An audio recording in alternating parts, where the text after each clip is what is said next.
Hey guys, Wasfreak here to go over my updated Waffen SS kit. Gotten some stuff, quite a bit of stuff, since I made my first kit video, and I just wanted to show you guys. So here we go. Alright, so looking at my favorite smock here, this is my palm tree or a Palmenmuster, a M38 or M40 smock. Picked this one up from eBay, forgot the seller, but this is a M38 M40 Type 1, no foliage loops. As you can see, I've got the brown side out because it's fall or autumn.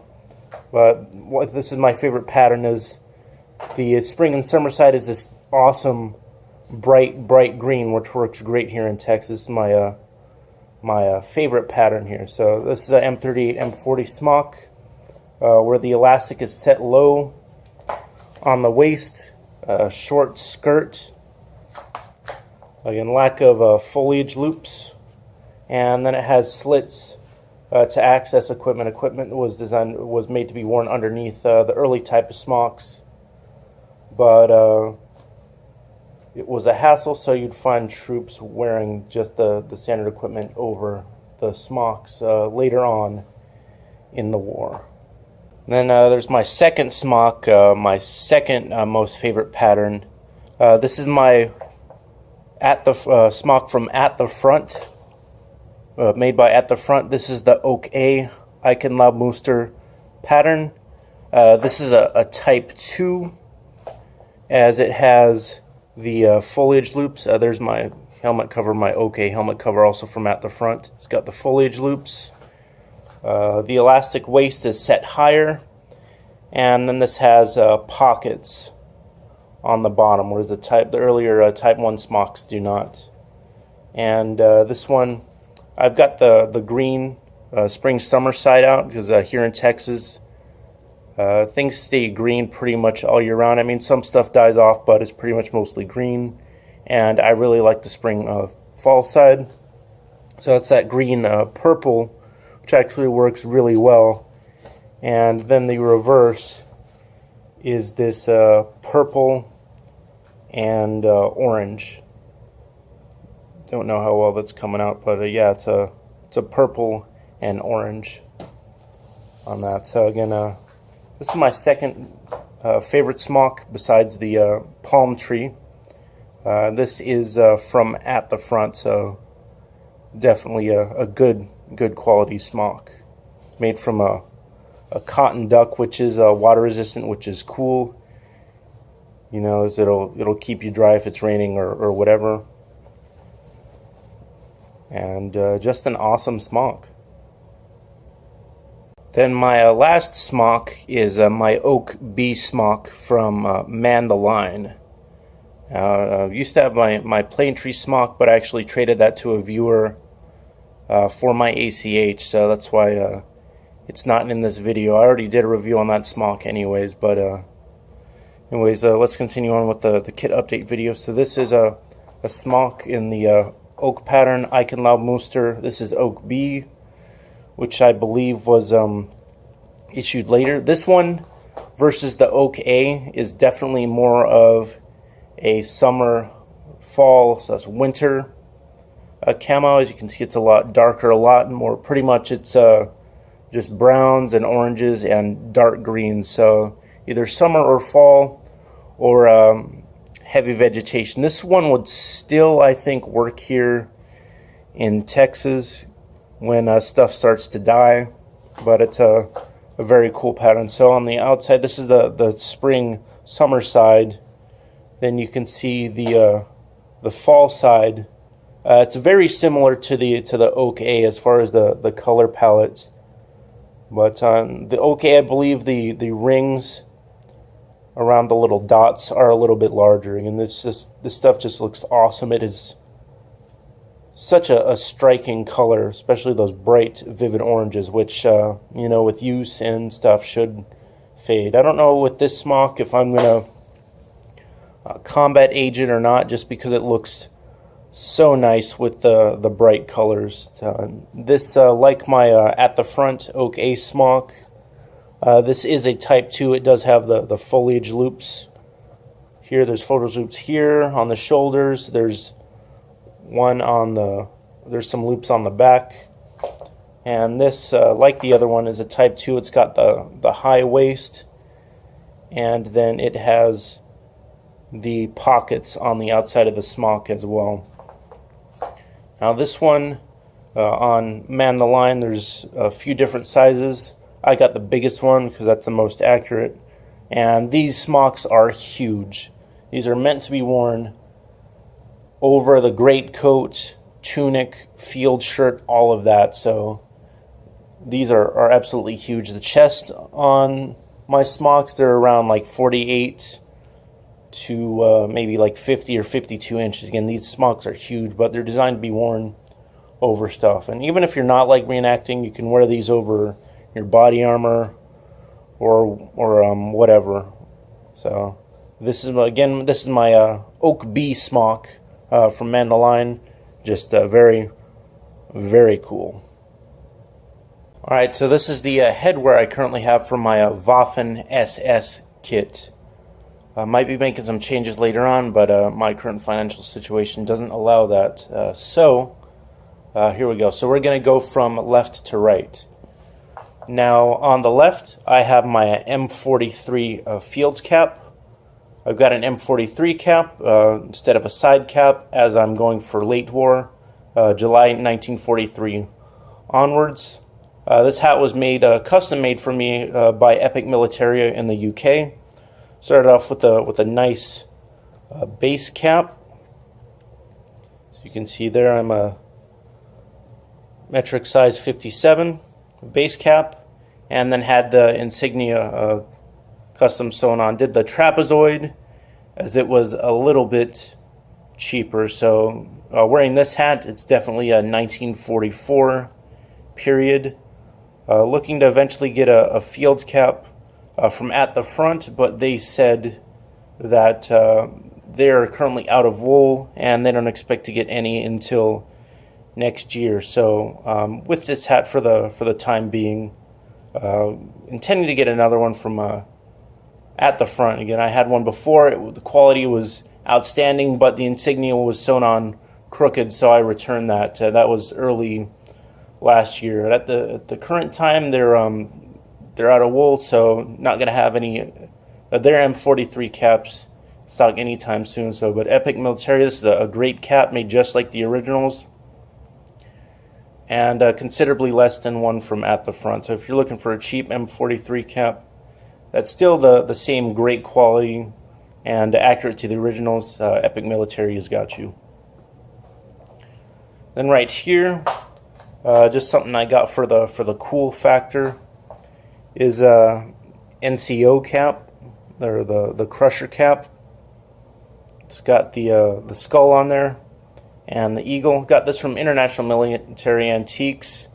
Quality's decent. I mean, it looks just like an original. You know, it's basically a costume piece, real leather visor, Feldgrau wool, all that stuff.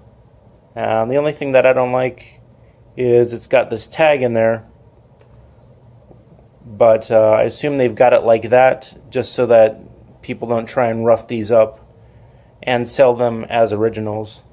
So just very cool. Just looks pretty cool, but from what I understand, these weren't commonly worn in the field.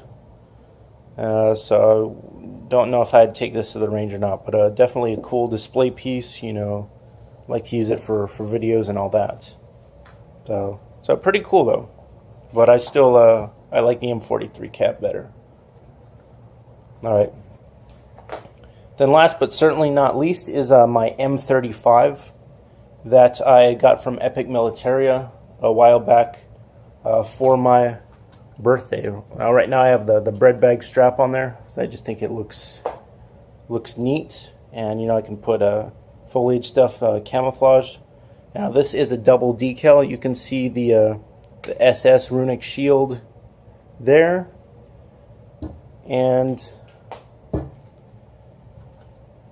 then on the other side is the party shield. So again, pretty cool. You know, I wanted a double decal helmet just because for the money that I was paying, you know, might as well just get as much as I could. I got this one with a textured finish, which looks just absolutely awesome. The later wore a textured finish, which is appropriate for my kit because I'm going with a very late war. My helmet's gotten nice and scuffed up. You can see the scratches there from putting on the bread bag strap. And then it's just kind of dinged and scraped from burying it in the dirt and then just being rough with it to field age it. Now, this is the extent that I'm going to do of my field aging. I'm not going to trash this helmet, really scrape off the paint, because I just want it to look a little bit battle worn but still look really cool. And I paid a good amount for this helmet, at least what I consider to be a good amount. I don't want to absolutely destroy it. So that is my M35, and that is the headwear that I currently have for my Waffen SS kit. Alright, then for my clothing, I am just sticking to the absolute basics, not spending any extra money that I don't have to. Again, this is my kit's pretty much just for a range kit, you know, at the range, or if I ever decide to do airsoft. So it's basically not reenacting, but more of a costume type deal. So this is basically what I have right now. So I've got my M43 Feldgrau wool pants and cotton service shirt, both from Man the Line. These are the M43 pants with the tapered ankles designed so that it fit the leggings that were being introduced better. And then the M43 pants also have belt loops, which are cool because the suspenders suck. I'm actually probably going to need to use the suspenders just because I can't seem to get a proper fit with the belt. But it's got the two slash pockets on here, watch pockets. It's got a button. These have a button fly with 5 buttons, which is quite a lot. Well, I don't know if that's quite a lot, considering like stuff like the OG 107s, they have, I think, about 5 buttons. So there's the buttons on the outside. Then these M43 pants still do have the buttons for the suspenders. Now you can use World War II German suspenders with these, or you can even get away with using East German suspenders. So there's buttons there, and then there's buttons there as well. And then on the back you have these little wool strips with buttons on them for the suspenders, but if you're not using those, you can tuck them into these little loops. It's got some markings on there, not really sure what they mean, but yeah, so there's belt loops there on the back, and there's waist adjustment tabs that mine broke off here. But that's how the other side is supposed to look now. Don't know if I can get spare parts or whatever, but oh well. Just a note about these wool pants, they are super, super itchy. I mean, like crazy itchy. I guess that's just the way that wool is, so I've got to I'm going to either like use some conditioner or something on the wool, or I heard washing them in vinegar will work, but holy crap, these itch like absolute, well, it's just itching madness. So definitely you'll have to soften these up. Again, you can't imagine having to like actually break these in during a war. And you know, definitely inferior to like the HBT stuff, like the M43 green trousers or the 44 dot trousers, which I'm gonna hopefully be getting some HBT sometime, because it's just a lot cooler to wear here in Texas. And then there's just the itching madness with the wool. I mean, this stuff is crazy itchy. You guys have like no idea unless you actually try this stuff on. So anyways, that's the pants. Now then, pretty much just what I'm wearing in place of a tunic, as it is ungodly hot here in Texas most of the time. And then there's the itching madness with the wool.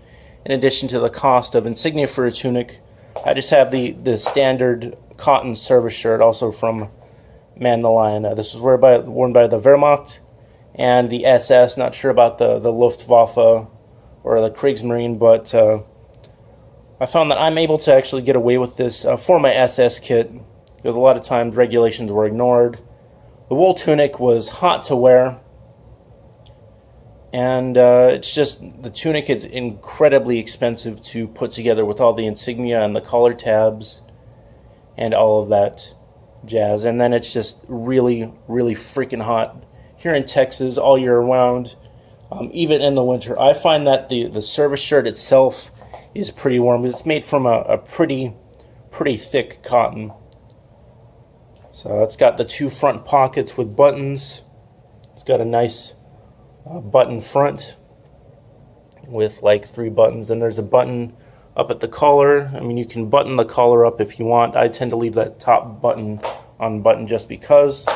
Just a note on this shirt, it is extremely long. It's almost like a dress, or it feels like long johns, but I guess that's because it's meant to be tucked into the trousers. But extremely long shirt with these nice little cuts on here. Extremely comfortable shirt, even though it's made from a pretty thick cotton. It's crazy comfortable, crazy good high quality shirt. Then it's got the buttons on the cuff here. If you don't button the buttons, getting it in on underneath the smock is kind of a pain, and then the wrists of the smocks don't really fit that well if you don't have those buttoned. But you know, this is what I'm using. Probably not going to get a field tunic again because of cost, the itchiness of wool, and then the Texas heat again. It's still winter time. It's still pretty warm, probably in the 60s or 70s. And just even wearing this with the smock and the field gear, I tend to sweat pretty good. So the wool would be just absolutely maddening to wear. So that's basically the clothing I have for my kit at this time. Alright, now moving on to the field gear. There's some stuff that you see here that I may not have for much longer, specifically my Mauser stuff, as I'm trying to trade my Mauser with a buddy of mine for an M44. But let's dive into my field gear. So first off, I have my belt. Got the belt and the buckle from at the front. And so this is just the standard Waffen SS buckle. I got this in the dull silver instead of the shiny silver, just because. I don't know if it's how well it's picking up on there, but as you can see, I've scuffed it up or rubbed it in the dirt and whatnot. And that says "Mine Air est true," or "Hide True," whatever. Just means my honor is loyalty. The slogan of the Waffen SS. Got the eagle on there, different from the Wehrmacht Adler SS style. And then the belt is the first pattern belt, where it has the tongue with the holes in it that you slide the buckle onto. Again, this is a genuine leather belt, really high quality. Mine's a little bit beat up from use, but it looks cool because then it's looks like it's field aged. So very nice. Then I've got my leather Mauser ammunition pouches from International Military Antiques. Each pouch has 2 cells, so you can, with both pouches, you can hold a total of 60 rounds. I currently have 30-06 on some stripper clips in there, just so that it's out of the way. And these, I think, are marked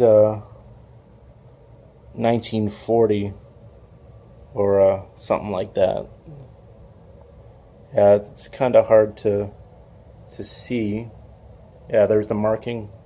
So these are from International Military Antiques. Very nice, but I may not be having these much longer, as I'm actually trying to get rid of my Mauser. Then I have my my Y straps. These are actual military Y-straps. So these have been used, and they stink pretty bad. Got the canvas style Y-straps because they are much easier to adjust than the leather ones. I used to have a pair of post-war Austrian Y-straps, and those suck to adjust properly. I mean, I had a hard enough of a time with the leather backstrap part, just messing around with the studs and everything. It's just a pain in the ass, especially as the leather ages and gets stiff and it doesn't get supple. So I got the canvas ones.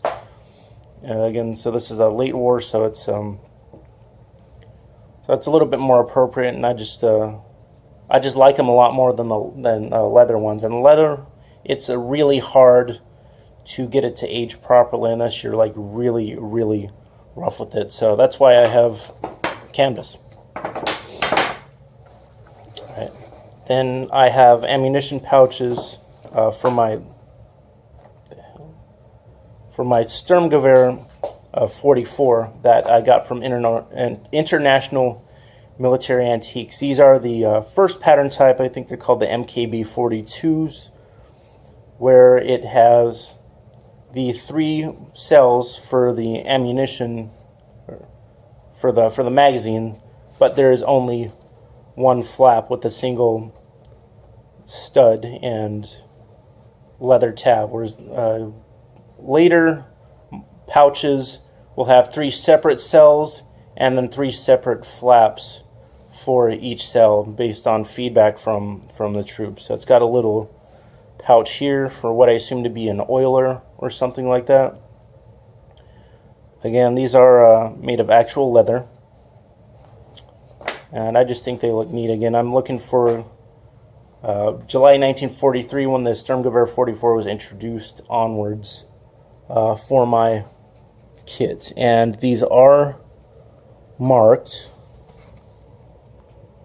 as you can see right there, the GMK 43, and then there's the little eagle right there. So pretty cool. And these are canvas. Tried my best to age them by burying them in the dirt, but it doesn't seem to have turned out too well. Alright, then I've got my bread bag, which is from International Military Antiques, first pattern M40 bread bag, made of canvas and leather. And then I've got my canteen that I just got off of eBay, and I scuffed this up, buried it in the dirt, and then I field aged it with some sandpaper. So it's pretty cool. It's a aluminum canteen with the little cup, similar, or basically identical to the way the East German canteens are set up, with the little leather strap there. It's covered in felt, and then it just loops right there on the bread bag. The bread bag right there, it had some markings, 1940, but when I buried it in the dirt and then washed it off, the markings kind of washed away. But pretty cool. Got the loops on the top, and then the little hook that hooks onto the equipment belts. The bread bag strap is on my M35, which it's kind of a pain to get on there, but yeah, so that's why I don't have the bread bag strap here. So that is my field gear. And finally, I'm going to take a look at my firearms. These are firearms. These are not replicas or airsoft guns. These are real. Well, when I say real, I mean these are actual guns, not toys. So, alright, and anyways, let's go ahead and take a look at my handgun. Now, this is a Walther P1, which is close enough to a P38. This is an early production, so it's actually marked P38, so I can get away with saying that I have a P38, which is pretty nice. Tried to get some reproduction grips on there, but they didn't work, so I've got the original grips on there. Maybe need to get some actual World War II grips. So got these for now, but you know, when it's in my hand, it looks just like a P38. I mean, no one's really gonna be able to tell the difference unless they're up close. So it's just you know, standard fare heel release with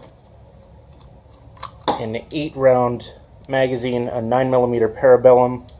You know, very cool, extremely high quality gun. Very easy to field strip. Actually did a partial trade for this bad boy.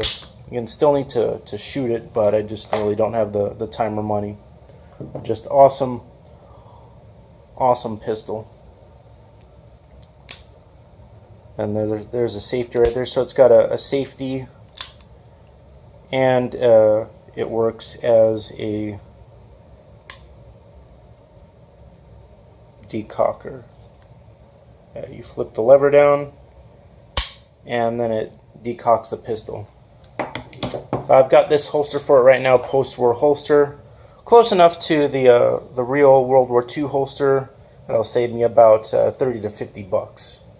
So yeah. And then moving on, I have my GSG Sturmgover 44 in 22 long rifle. I really wish that I had $30,000 or a few grand to afford a real one, but this is a good stand and significantly cheaper to shoot than an actual Sturmgover 44, cheaper to shoot than my Mauser over here, which I'll get into in a minute. So this is made by German Sport Guns out of Germany. Got this for a really good price. It has the same weight, length, and feel of a real Sturmgover 44 at, I would say, probably 1/10 the price of a collectible Sturmgover 44. So I'm just going to leave it at that. You know, it's out there on the web. Got this for a smoking good deal. MSRP on these is about 500 bucks. So it's got real wood furniture, made from metal, 100% metal, except for the magazines, which are polymer, which, you know, metal magazine would probably be unreliable. Got a leather sling for it, which I got from International Military Antiques. But just a very, very nice gun. So this is the right side. You can see there's some markings there. And then on the left side, there's some more markings. And then there's the magazine release right there, which is actuated by your thumb, which is actually pretty cool. Sliding tangent rear sight, you know, fixed front blade, all that jazz.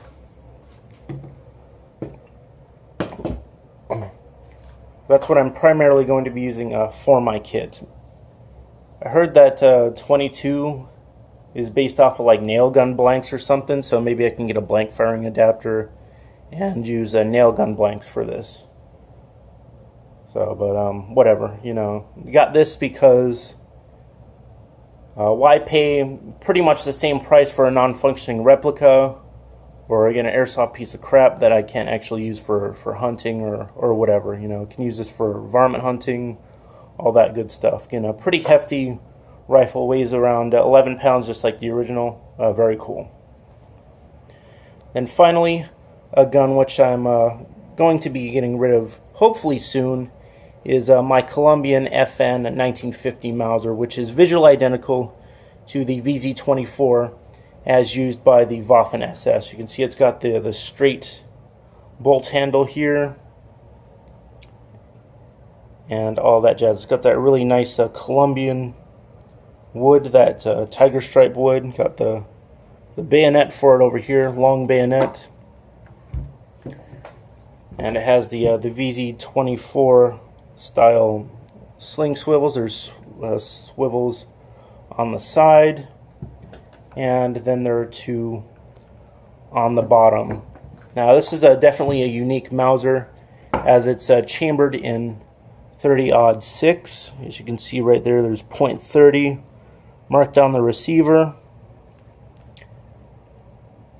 and then there is I can't find it, but there's our Famage marked on one side or another of the receiver. So, and this is in 30-06. It's cheaper to shoot than 8mm, but it is still way too expensive for me to shoot this at the current time. Then one other thing that I don't like is that the sights start at 300 yards, which is absolutely ridiculous. You know, closer ranges, your point of aim is going to be way off, and just 30-06 is ridiculously expensive for me to shoot. Now I could get a chamber insert for 7.62 by 51mm NATO, but you know, the sights would be off, and then I've heard the chamber insert comes out, and I don't want to have any issues with exploding brass. Now I've heard that the 7.62 by 51 cartridge, the neck will simply blow out, but I don't want to take any chances and possibly be left with a ruined rifle. And just pretty much the cost to shoot is what's doing it for me. So hoping to trade this, negotiating with a buddy of mine. He's getting me a nice Hungarian M44, but from what I understand, it still needs work, and I'm just waiting on that. So those are my current firearms that I have for my kit. Alright, so that was my Waffen SS loadout kit update.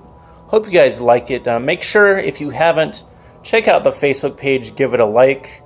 And as always, hope you guys like the video. Please make sure to like, comment, subscribe, and share. Thanks for watching.